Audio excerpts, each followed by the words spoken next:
All right, today is the next episode in the Vetselite YouTube channel, and today I'm going to talk about why recovery is so important and why the focus of energy and how to manage energy is key in writing a program that works for you. So you might have noticed that I didn't post anything yesterday, and this is a daily podcast, but recovery is so important, right? And going and trying to do something every single day throughout the week without taking some sort of step back. Having a day where you totally just reel it back and don't do anything is not smart, right? It's going to lead to burnout. I probably could have sustained it for, 2 or 3 months, but what happens when, one day my brain's fried and I don't have an idea or everything's going crazy and I just need to take a step back. I think it's really important that, you don't lose focus of, your own health mentally, emotionally, on top of physically when you're going through a program. So that's why I didn't post anything yesterday, because I actually wanted to make this point that having days where you don't do anything is pretty much essential, or where you back off, you know what I mean? When you're grinding through, if you're trying to do a training program that's 7 days a week, I'm telling you it's probably not going to work in the long term. And that's the thing is you got to preach long-term development. So for me, in trying to develop this brand and this business and move things forward, if I were to try to do this every single day, I'm going to burn out. You know what I mean? And that's not what I'm trying to preach here. We're trying to preach that, we're doing training to not only, get your athletic and your physical goals to where you want to be, but you need to be able to live a healthy lifestyle. You know what I mean? We do this because we enjoy life, and that's a part of life that means so much to us that we want to take care of it, and as much as doing something every day, would go and benefit me in the short term. Long term, it may not. Now, that's for me when it comes to social media, business, posting, vets, ideas, programming, blah, blah, blah, blah, blah, blah, blah, all these other things. I need to take a step back. Physically, what I can do, though, is I can have days where I'm high and I'm low.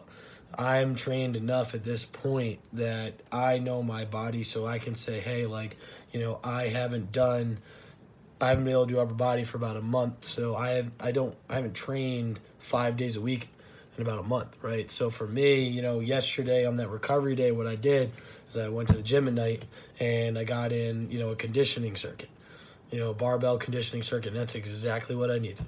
But I listened to my body. I didn't go in there and try to max out my squat 10 rep max, try to bike at high intervals at, the highest setting on the bike, and then do the most intense circuit of all time. I just got in there and moved around, and it was the best thing I need to not just make myself feel better because I was sore, but to just recover mentally.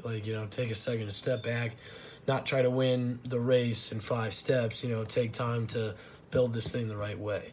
So I just wanted to really make that point today. And the second thing that I want to go into, kind of bridging and leading into this, is basically utilizing your energy that you have and thinking about when to use, what kinds of energy you're using and how to balance that. So kind of what I'm talking about, let's think about it this way. The energy it takes you to drive 7 hours is not the same energy that it would take you to maybe write a paper. It's not the same energy that it would take you to, go downstairs and cook.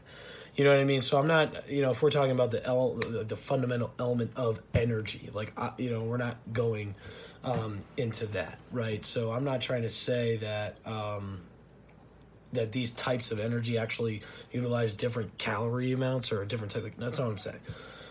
I'm just saying in general that, for example, if I'm going to lift, speed squatting gives me a different type of, I need a different type of energy for that than I do for heavy deadlifting, or I do for heavy benching, or I do for volume squatting, or for bike work, or for conditioning work, or for sprint, boom, boom, boom, boom. So it's these different types of things that I'm trying to balance so that I can optimize each one.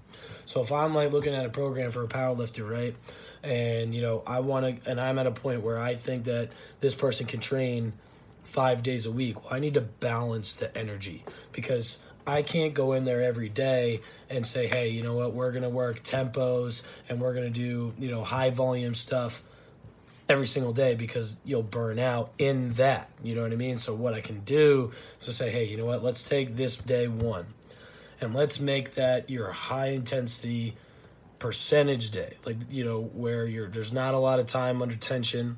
Okay, you're gonna work up to a heavy 5 or a heavy 2, heavy 4, whatever, and you're just gonna rip it. You know what I mean? Like, that's like, let's just get strong, right? That will then lead me to have utilized that energy for that day in that week, right? Like, I've had my day where in the squat, I've just gotten my heavy day in where I'm just focusing on bracing, getting reps, getting better in the movement, et cetera, et cetera, et cetera. Now then, when I move to, Wednesday or Thursday, Friday, however you're doing your split, now I know, okay, like, I've already stressed the energy in this program to do that heavy squatting. Now, when I bring the intensity down up to time under tension, we'll do the volume day to day. You know what I mean? And at the same time, well, okay, I've spent my energy on squatting. Well, what about deadlifting? So maybe I alternate the two.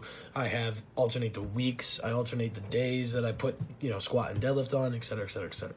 And I think this becomes more important in lifting when you're talking about balancing movements and accessories.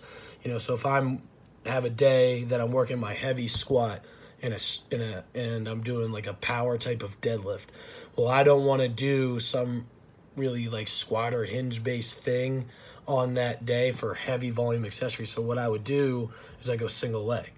Now, if I have a day where I'm going, heavy squat and then power pull, I know that I've utilized like, moderate intensity weights and I'm going for speed, and I haven't really emphasized the volume on that posterior chain for the pull. So I'd be more okay with throwing in reverse hypers on that day, RDLs, something of that nature. And then when I'm talking about a day where it's positional technique work, then I'm okay with saying like, all right, like I did, low, moderate, squat, and deadlift. And then now let's kind of push it on the accessories for quad dominant, hip dominant. So let's do some, glute thrusts. Let's do some barbell hip thrusts. Let's do some glute, kettlebell, dumbbell swings. Let's do some lunges, even though that's more single leg. Let's get on a belt squat.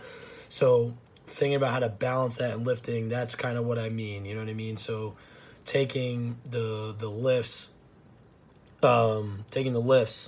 and balancing with the movements and accessories. Now, when you're talking about like a program for performance in sprinting and jumping, whatever, now you kind of have to get a little more creative. So it's like, now I'm kind of thinking the same way. So let's say my day one, that's my fastest sprint day, my highest velocity. So I know it's going to take the most out of me energy-wise in that, and even just total energy in general. So that's not the day that I want to do my max effort lift variation, right? If I'm going to choose to do that, or my heaviest lift, I really don't want to do that on that day. I want to take it so I progress. So if I'm going to work on Monday and I want that to be a heavy day, well, I need to build that up. And when I build up to my highest heavy lift, I need to take my sprint down, because you don't want to have those two things on the same day, because the total amount of energy it takes, you'll be drained by the end of the day, and now you're risking injury. So that's kind of what I mean when I'm talking about balancing energy, and that's dependent on the individual as well. Like, you know what I mean? That's the difference between a 3-day split and a 2-day split.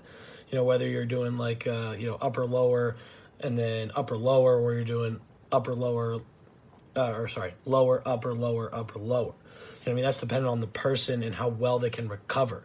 And what you can do is you utilize recovery strategies like taking that day off during the week where you don't do anything. Or you start eating better, you start sleeping better, you start hydrating, and you do that consistently. Now we're talking, you can actually change your ability to train more just by enhancing your recovery. So that's kind of what today was about. Let me know what you think, what your opinion is, and if you have any more questions about kind of the details going into, or you want me to kind of talk to you individually about what I mean with balancing all these different movements and the energy that I'm talking about, let me know. Send a comment, send a message. Have a good night.